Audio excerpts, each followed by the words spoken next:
வணக்கம். நம்ம சேனல்லேருந்து நிஃப்டி பேங்க் நிஃப்டியோடைய டெய்லி அனாலிசிஸ் மார்க்கெட் முடிஞ்சுன்னு பார்ப்போம். வாங்க இன்றைக்கே நடந்திருக்கு, நாளைக்கு நடக்க வாய்ப்புகள் இருக்குது அப்படிங்கிறத அனாலிசிஸ் பண்ணலாம்.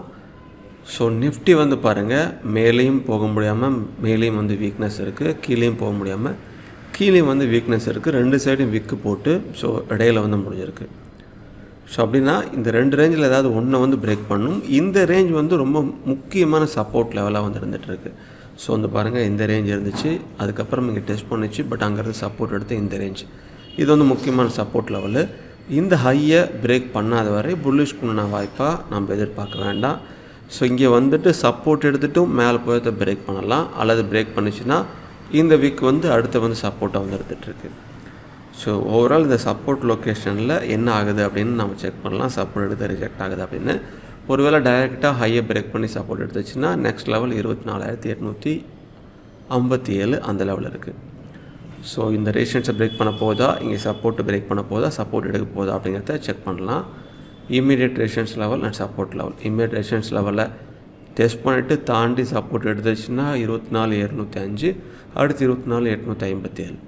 இதே கீழே வருது அப்படின்னா 24,580, அதையும் கீழே பிரேக் பண்ணதுன்னா 24,495 அடுத்த ரேஞ்சு வந்துருக்கு.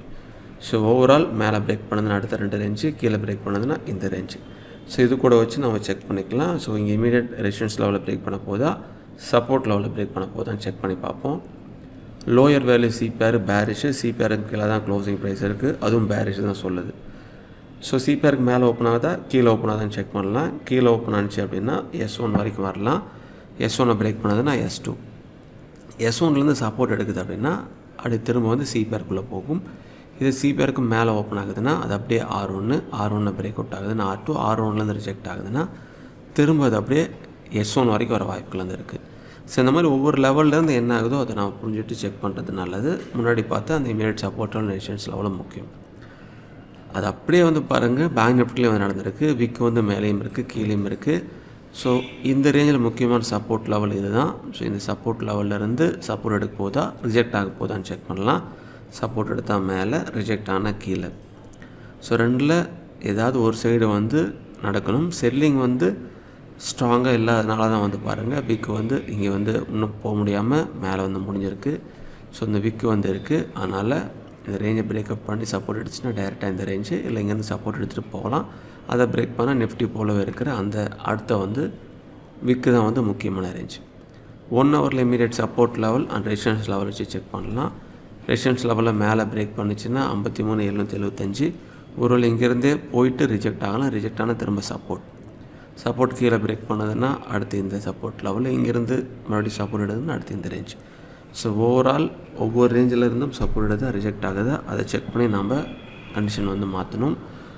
ஸோ இங்கே பாருங்கள், சிபிஆரில் இந்த சிபிஆருக்கும் இடையில இது இருக்குது. ஸோ அதனால் இதை அவுட் சைட் வேல்யூ சிபிஆர் அப்படின்னு சொல்லுவாங்க. இங்கே லெவல் டு லெவல் தான். ஸோ சிபிஆருக்கும் கீழே ஓப்பன் ஆனிச்சுன்னா அது அப்படியே S1 வரைக்கும் போகலாம். சிபிஆருக்கு மேலே ஓப்பன் ஆனிச்சுன்னா அப்படியே R1 வரைக்கும் போகலாம். சப்போஸ் R1லேருந்து ரிஜெக்ட் ஆகுதுன்னா திரும்ப S1 வரைக்கும் வரலாம். R1 மேலே பிரேக் பண்ணதுன்னா R2 போகலாம். S1 வரைக்கும் S1ல் சப்போர்ட் எடுத்தால் திரும்ப R1 வரைக்கும் போகலாம். S1ல் கீழே பிரேக் பண்ணுது அப்படின்னா திரும்ப அது அப்படியே S2 வரைக்கும் போகலாம். ஸோ ஓவரால் ஒவ்வொரு லெவல் டு லெவலாக இருக்கிறதுனால ஒரு ரேஞ்ச் பவுண்ட் டேவாக இருக்க வாய்ப்பு இருக்கலான்னு தோணுது. பட் அது நடக்குதா, அல்லது அந்தந்த ரேஞ்சில் சப்போர்ட் எடுத்தோ ரிஜெக்ட் ஆகிட்டோ நல்லா போகுது அப்படின்னு நம்ம செக் பண்ணி பார்ப்போம். ஸோ இது கூட உங்களும் ரிசர்ச் பண்ணுங்கள், எல்லா விடையும் பாருங்கள், பார்த்துட்டு உங்கள் சொந்த மொழி ஸ்டார்ட் பண்ணுங்கள். மிக்க நன்றி.